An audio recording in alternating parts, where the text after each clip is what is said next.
ஊருக்கே மகன் மன்னன் ஆனாலும் மாதாவுக்கு அவன் மகன்தானே. எனவே மகன் ரமணர் ஊராருக்கு மகானாக இருக்கலாம், ஆனால் எனக்கு அவன் பிள்ளைதானே. அந்த பிள்ளை நல்ல உணவு இல்லாமல், நல்ல உடை உடுக்காமல், கோவனாண்டியாய் கண்ணுக்கெட்டாத தூரத்தில் இருக்கிறானே. தினம்தோறும் அவன் திருமுகத்தை பார்க்க முடியவில்லை என்ற கவலைதான் ரமணரின் தாய்க்கு. தாய் அழகம்மாள் அதனால்தான் கடந்த முறை மூத்த மகன் நாகசாமியோடு திருவண்ணாமலைக்கு வந்தார். இந்த முறை அந்த பாக்கியம் கூட அந்த அன்னைக்கு கிட்டவில்லை. ஏன் தெரியுமா? சென்ற முறை தனக்கு துணையாக வந்த அந்த அம்மையின் மூத்த மகன் ரமண மகரிஷியின் அண்ணன் இந்த முறை தாயுடன் வரவில்லை. காரணம், நாகசாமி இளமை பருவத்திலே இறந்துவிட்டார். அதனால் அழகம்மை தனியாகவே தனது மகனான ரமண மகரிஷியை காண வந்தார். மூத்த மகனை இழந்த சோகத்தோடு இளைய மகனை காண வந்தார் அந்த தாய். வெங்கட்ராமன் வீட்டை விட்டு வந்துவிட்ட போது தேடாத இடமெல்லாம் தேடி இறுதியாக திருவண்ணாமலையின் அருணாச்சலத்திலே சாமியாராக இருப்பதை கேள்விப்பட்டதும் திருவண்ணாமலைக்கு ஓடோடி வந்தாரே நெல்லையப்பர் என்பவர், அதாவது அழகம்மையாரின் கொழுந்தனார். அவரும் காலமாகிவிட்டார். இத்தகைய இழப்புகளால் வேதனையுடன் தீர்த்த யாத்திரை செல்லும் வழியில் திருவேங்கடத்தான் சன்னதியான திருப்பதி ஏழுமலையானின் திருக்கோவிலுக்கு சென்று தரிசித்துவிட்டு அப்படியே திருவண்ணாமலைக்கு வந்து மகனான மகான் ரமண மகரிஷியை பார்த்துவிட்டு போகலாமே என்ற எண்ணத்தில் அழகம்மை அருணாச்சலம் விருப்பாட்சி குகைக்கு வந்தார். மகனை பார்த்தார். மகானை பார்க்க மக்கள் வரிசை வரிசையாக நிற்பதையும் தாயார் அழகம்மை பார்த்து மனம் பூரித்து போனார்.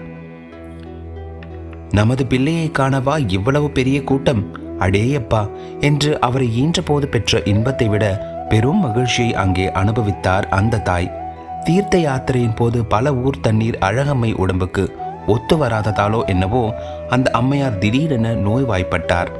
அப்போது ரமண மகரிஷி அருணாச்சலேஸ்வரன் மீது அம்மையே அப்பா, அன்னையை நோயை குணப்படுத்து ஈஸ்வரா என்ற பாடல் பாடி துதித்து தியானத்தில் ஆழ்ந்து போனார். நீண்ட நேரமாக மகான் கண்களை திறக்காமல் கண் மூடியபடியே தேவாரம் ஓதினார்.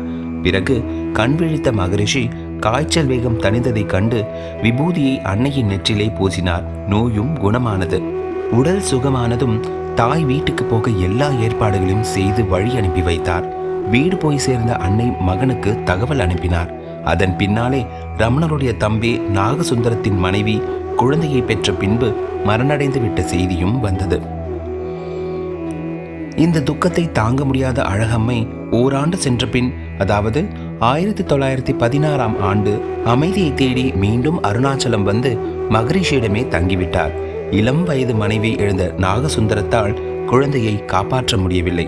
இந்த நேரத்தில் மீண்டும் அழகம்மையார் நோயாளியானார். தான் உயிர் பிழைப்பது அரிது என்று எண்ணிய அந்த தாய் நாகசுந்தரத்துக்கு எழுதிய கடிதத்தில் எனது 2 மகன்களையும் ஒரே இடத்தில் பார்த்துவிட்டு சாக ஆசை என்று எழுதியிருந்தார். அக்கடிதத்தை படித்த நாகசுந்தரம் அருணாச்சலத்துக்கு வந்து தனது தாயாரையும் மகான் ரமண மகரிஷியும் கண்டு தரிசித்தார். பிறகு தம்பியும் துறவரம் பூண்டு அண்ணனுக்கு தொண்டாற்றினார். அன்னை அருணாச்சலத்தில், ரமணரும் அருணாச்சலத்தில், அழகம்மையின் கடைசி மகன் நாகசுந்தரமும் அருணாச்சலத்தில். மூவரும் ஒரே இடத்தில் தங்கி ஒருவர் முகத்தை ஒருவர் பார்த்து மனநிறைவான வாழ்க்கையை பெற்றார்கள். இந்த நேரத்தில் 1922ஆம் ஆண்டில் மே மாதத்தின் போது அழகம்மை மீண்டும் நோய்வாய்ப்பட்டார். நாளாக வியாதி முற்றியது. அவருக்கு இறுதி காலம் நெருங்கிவிட்டதை ரமண மகரிஷி உணர்ந்து கொண்டார். தாயார் அருகிருந்து கடைசி வரை மகன் என்ற தனது கடமைகளை தாய் மனம் நிறைவு பெறும் அளவில் செய்தார். ஒரு நாள் தாய் அருகே வந்த ரமண மகரிஷி தனது வலக்கையை தாய் நெஞ்சிலும் இடக்கையை தலையிலும் வைத்து ஆத்மபோதம் அளித்தார். மன கஷ்டங்கள் எல்லாவற்றையும் நீங்கி அழகம்மை அமைதியானார். காலத்தோடு கலந்து விட்டார். பகவான் ரமண மகரிஷி பெற்ற மாதாவுக்கு ஒரு சமாதி கட்டினார். அதன் மேல் ஒரு சிவலிங்கத்தை நாட்டினார். அந்த லிங்கம் பிரதிஷ்டை செய்யப்பட்ட சமாதிக்கு மாத்ருபூதேஸ்வரர் என்று அவர் பெயர் சூட்டினார். மகரிஷின் பெருமை தமிழ்நாட்டிலே மட்டுமன்று, அண்டை மாநிலங்களான ஆந்திரா, கேரளா, கர்நாடகத்திலும் பரவியது. அதனால் பக்தர்கள் கூட்டம் தினம்தோறும் பெருகி வந்து அவரிடம் அருளாசி பெற்றது. நாட்கள் போக போக அவரது பெருமை இந்தியா முழுவதும் பரவியது. அவரை தரிசிக்க அயல் நாடுகளிலே இருந்து ஆயிரக்கணக்கானோர் வந்தபடியே இருந்தார்கள். ரமண மகரிஷி அருணாச்சல மலையிலே இருந்த அடிவாரத்திற்கு வந்துவிட்டால் பக்த கோடிகள் அவரை தரிசிக்க வசதியாக இருக்கும் என்று பக்தர்கள் ரமண ரிஷியிடமே கேட்டுக்கொண்டார்கள். மகரிஷியும் கீழே வந்தார். பாலி தீர்த்தம் அருகே தங்கி மக்களுக்கு அருளாசி அளித்தார்.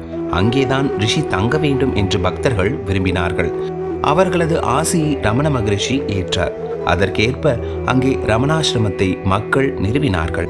ரமண மகரிஷியாரின் தாயார் அழகம்மையின் சமாதிக்கு அருகில் ஒரு சிறு குடிசை கட்டினார்கள் மக்கள்.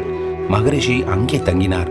ரமணரின் சீடர்கள் ஆசையாலும் ஆன்மீக அன்பர்களது அக்கறையாலும் பக்தர்களது ஆர்வ மேலீட்டினாலும் அங்கே ஒரு ஆலயம் உருவானது. விருந்தினர் தங்கும் விடுதி, வருபவர்களின் வசதிக்கான உணவு விடுதி ஆகியவை தோன்றின. ரமணாசிரமம் பேரின்பத்தை அடைய தியானமோ தவமோ செய்பவர்களுக்கு வழிகாட்டிடும் ஞான ஆலயமாக மாறியது. அவ்வாறான மாற்றங்களுக்கு பிறகு கட்டடங்கள் தோன்றின, மக்கள் குடியேற்றங்கள் பெருகின. வாழ்க்கையில் மன அமைதி காணும் மலர் தோட்டமாக ரமணாசிரமம் காட்சி தந்தது.